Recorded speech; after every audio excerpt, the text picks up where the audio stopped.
ürəyim səndən doymamışam.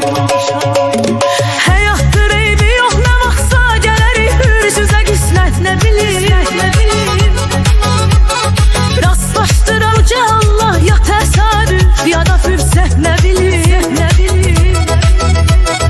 Gözlərindəki kədəri, üzüntünü hiss eləyib baxım keçir. Göz yaşı tək yanaqlarına damla damla narın axım keçir.